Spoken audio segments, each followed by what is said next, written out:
আসসালামু আলাইকুম।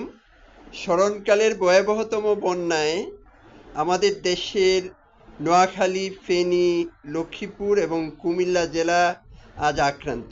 এসব জেলায় যেসব ভলান্টিয়ার ত্রাণ বিতরণ কাজে যান, স্বেচ্ছাশ্রমে এবং নিজেদের টাকায় কৃত ত্রাণ সামগ্রী তথা মানবিক সহযোগিতা নিয়ে যারা যাচ্ছেন, তাদের উদ্দেশ্যে দু চারটি কথা বলবো।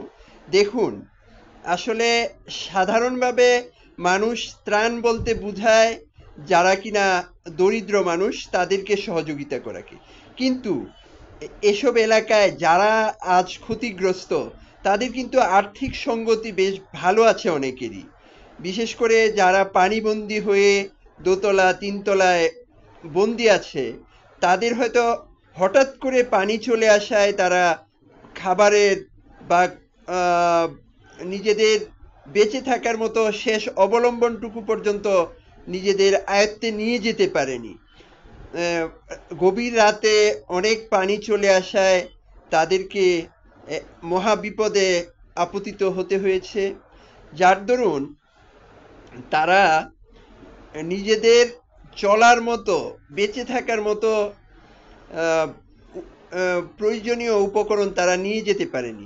বিশেষ করে পানি উঠে যাওয়ায় যেসব বাড়িতে আহ, নিচে মোটর লাগানো ছিল, সাবমার্সিবল মোটর ছাড়া তাদের কিন্তু পানি সরবরাহ বন্ধ হয়ে যায়।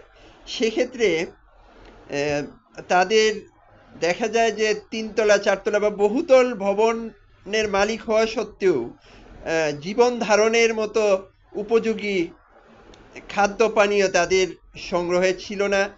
অনেক ক্ষেত্রে রান্না করার মতো উপযুক্ত পরিবেশ তাদের নেই। আহ, সেজন্য আমরা যারা ত্রাণ কার্যে যাব, তাদের পাশে, এইসব ভাই বোনদের পাশে আমরা যারা দাঁড়াবো, তাদের উচিত হবে ওইসব ভাই বোনদের ছবি যেন আমরা ভিডিও না করি।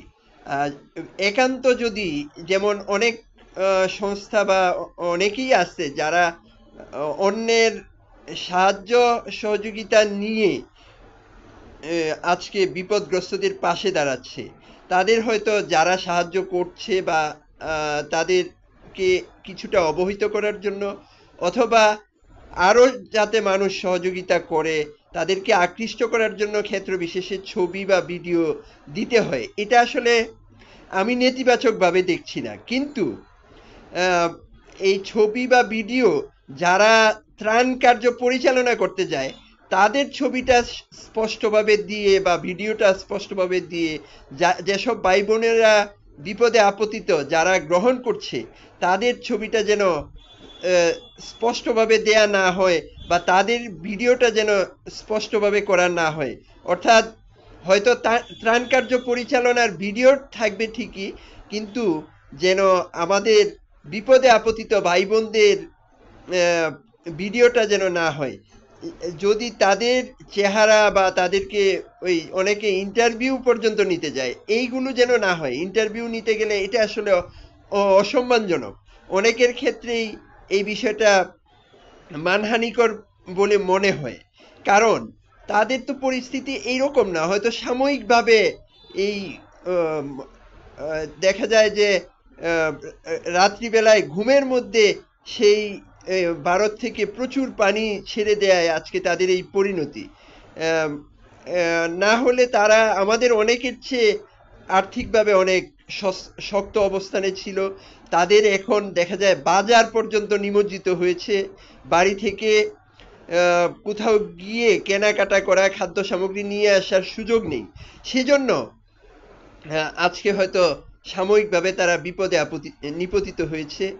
আমরা আমাদের ভাই বোন মনে করে তাদেরকে মানবিক সহযোগিতা করব, তাদের পাশে দাঁড়াবো।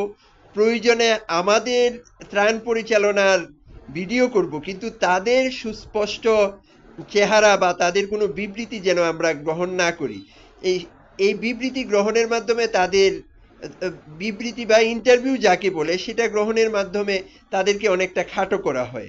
সেজন্য সকল স্বেচ্ছাসেবী তথা ত্রাণ কার্য পরিচালনাকারী যারা আছেন তাদের ভাই বোনদেরকে অনুরোধ করব, আপনারা ত্রাণ গ্রহীতা ভাই বোনদের অবশ্যই সুস্পষ্ট ছবি উঠাবেন না, তাদের আহ, চেহারা দেখা যায় বা চেনা যায় এরকম ভিডিও করবেন না। প্রয়োজনে দূর থেকে ভিডিও করবেন যখন ত্রাণ তারা গ্রহণ করে, যেন তাদেরকে সুস্পষ্টভাবে বোঝা না যায়। এই অনুরোধটুকু আমি রাখছি। আপনারা সকলেই ভালো থাকবেন। আসসালামু আলাইকুম।